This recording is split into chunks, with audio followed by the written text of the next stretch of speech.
Have you ever stood at the edge of everything collapsing and all you could do was raise your hands and say, "Oh Allah, you are enough for me"?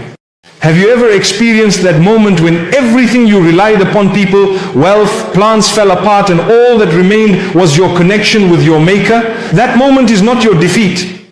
That moment is your turning point. When you let Allah be enough for you, you'll witness how He reshapes your world in ways you never imagined. You see, we live in a world that teaches us to seek validation from everything around. User friends, our careers, our status, our possessions. We are constantly trying to prove our worth, constantly trying to be enough for others. But the truth is, no matter how much you try, the world can never give you the peace that comes from knowing that Allah is enough. The world will always take more than it gives. But Allah, He is Al-Wahhab, the one who gives freely, constantly and generously. When you say with conviction, Hasbi Allahu wa ni'mal wakil, Allah is sufficient for me and He is the best disposer of affairs, you are not just uttering words. You are handing over the burden of your soul to the one who never sleeps, never tires, never abandons, never errs. You are saying, Ya Allah, I trust you even when I don't understand. I believe in your wisdom even when I feel lost. I surrender to your plan even when mine has failed. When you truly rely on Allah, you fear nothing but losing Him. That reliance is not just a phrase we repeat with our tongues, it's a condition of the heart, a powerful state of being that separates those who live with purpose from those who live in confusion. In this world filled with uncertainties, heartbreaks, rejections, betrayals and disappointments, there's one constant that never changes, the presence of Allah. When you come to the realization that everything around you is temporary, but Allah is eternal, your entire outlook shifts. You begin to see life differently. You begin to understand that every hardship you face is not a punishment, but a reminder that your heart must not be tied to what is fragile. When the heart clings to what can be taken away, it is constantly afraid. But when the heart clings to the one who never leaves, that heart becomes fearless. How many times do we panic when people let us down, or when things don't go according to our plans? How often do we lose sleep because someone unfollowed us, someone didn't respond to our messages, or someone rejected our efforts? But the reality is, none of these people had control in the first place. They are mere creations, and we must remind ourselves that our peace was never meant to come from creation. Our peace comes from the Creator. The one who truly relies on Allah understands that people's opinions don't define them, positions don't elevate them, and losses don't destroy them. When your connection with Allah is strong, everything else becomes secondary. You no longer fear the storms because you know the one who commands the winds. You no longer dread the night because you know the one who created the morning. True reliance on Allah does not mean we sit back and do nothing. It means we act with full effort, but our hearts remain tied to Him, not the results. You apply for the job, but your trust is not in the company, it's in the one who provides. You visit the doctor, but your hope is not in the prescription, it's in the one who heals. You build your home, raise your children, work for your future, but you understand deep within that your success lies in the help of Allah. This kind of reliance brings freedom. It frees you from the chains of stress, anxiety and fear. When your focus shifts from what if this doesn't work to even if it doesn't, Allah will bring better, that's when you begin to live with strength. There are countless stories of those who came before us, prophets, companions, righteous believers whose lives were filled with trials, but their hearts were anchored in tawakkul, true reliance upon Allah. Take the example of Musa, peace be upon him, when he stood before the sea with Pharaoh's army behind him. The people with him panicked, but he didn't. Why? Because his reliance wasn't on escape routes, it was on the one who creates paths where none exist. He said with complete certainty, indeed with me is my Lord. He will guide me. That confidence came from reliance. And what happened next? The sea opened. Not because it made sense, but because when you rely on Allah, the impossible becomes possible. In our lives, we face moments where we feel trapped emotionally, financially, spiritually. We feel surrounded with no way out. But in those moments, if you can train your heart to say, with me is my Lord, and believe it, then you will witness doors open from directions you never imagined. You must learn to trust the silence. You must learn to trust the delay. You must learn to trust the closed doors. Not every no is a rejection, some are redirections.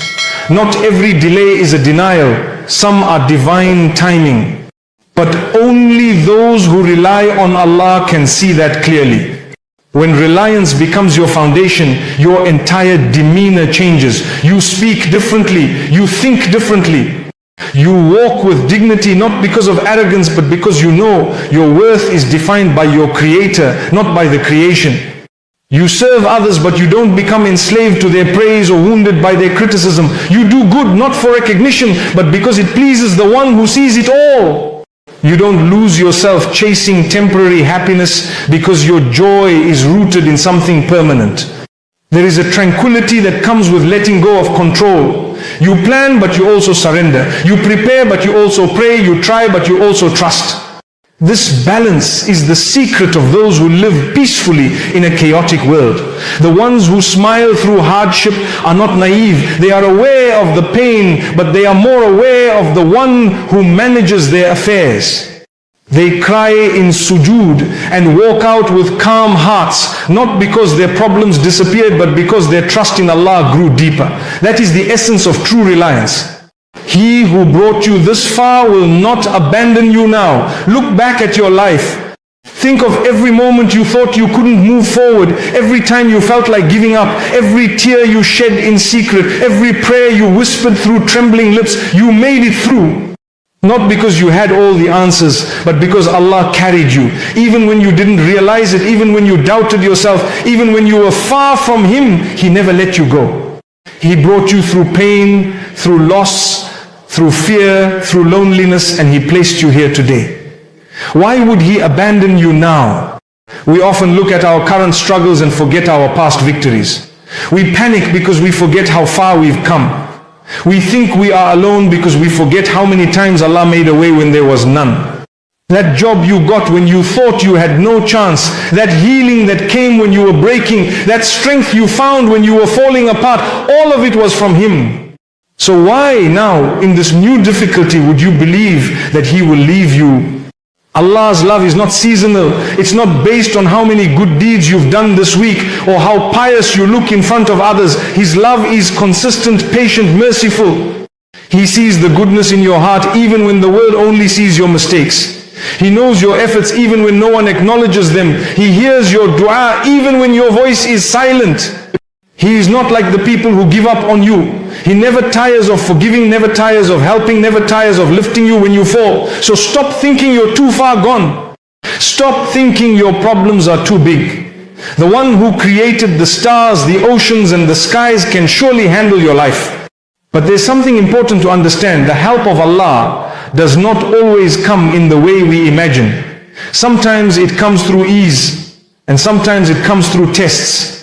Sometimes it's a person sent into your life, and sometimes it's someone taken away. Sometimes the help of Allah looks like comfort, and sometimes it looks like struggle, but in every case it is help. The storm is not a punishment, it's a preparation. The closed door is not rejection, it's protection. The delay is not neglect, it's perfection. But this clarity only comes to those who trust deeply. Those who say, Ya Allah, I don't know why, but I know you do, and I know you will never leave me. You have to reach a point where your faith is not shaken by outcomes, where your heart is so connected to Allah that even if the whole world turns its back on you, you still walk with peace. Because you know the one who created your path is watching over you. You know that He will never waste your tears, your pain, your patience.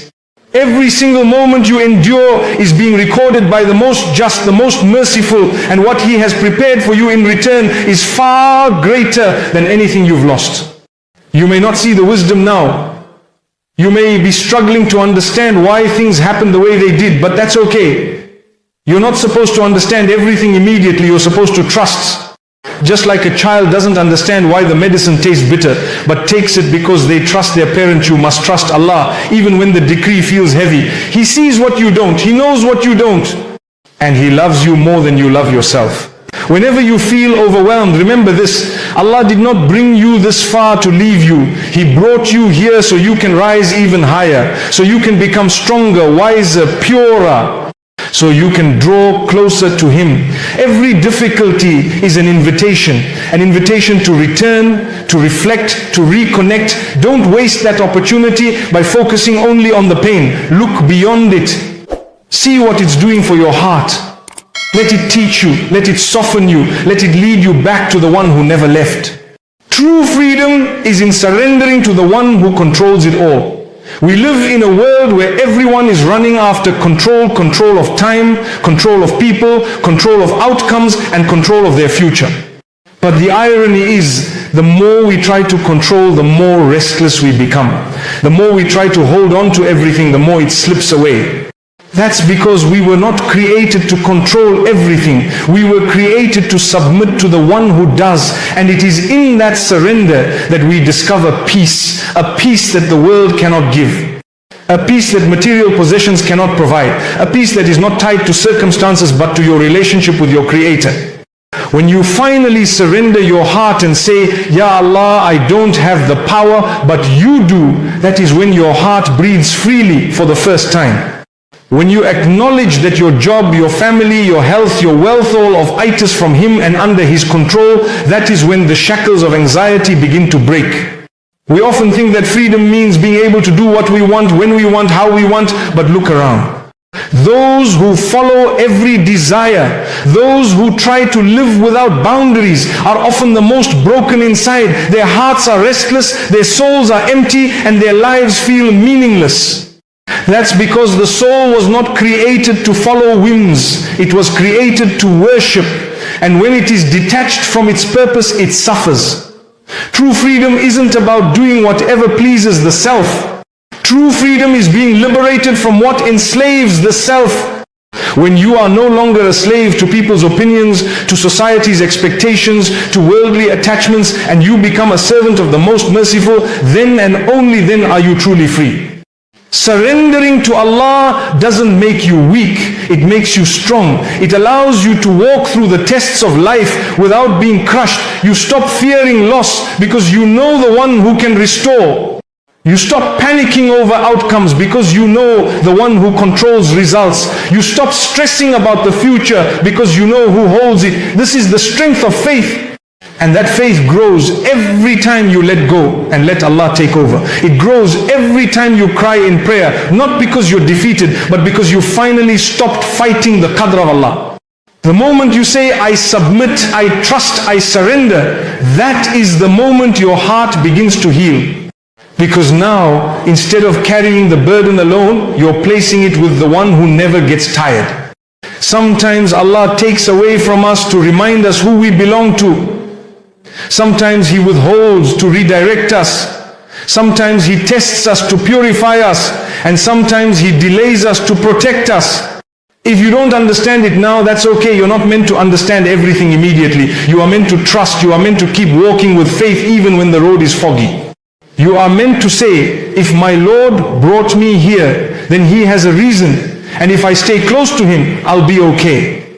That kind of surrender doesn't come overnight. It comes from practice. From remembering Him constantly. From praying even when your heart is heavy. From choosing patience when it would be easier to complain. From choosing gratitude when it would be easier to dwell on what's missing. Every time you make those choices, your surrender deepens. And with that surrender, peace follows. Let go of the burden you were never meant to carry. This world can be overwhelming. So many expectations, so many responsibilities, so many demands. But not everything you're carrying belongs to you. Some of the weight on your shoulders is made up of things Allah never asked you to carry. Worrying about what people think. Stressing over what hasn't happened yet. Holding on to past mistakes. Feeling responsible for things beyond your control. These are burdens that only weigh down the heart and cloud the mind. And the longer you carry them, the more exhausted you become. There comes a point where your soul begins to whisper, enough. That whisper is your fitrah calling you back to the one who created it. That whisper is reminding you that there's a place where these burdens can be placed, where the pain can be released, where the fear can be eased, and that place is in sujood. How often do we try to fix everything on our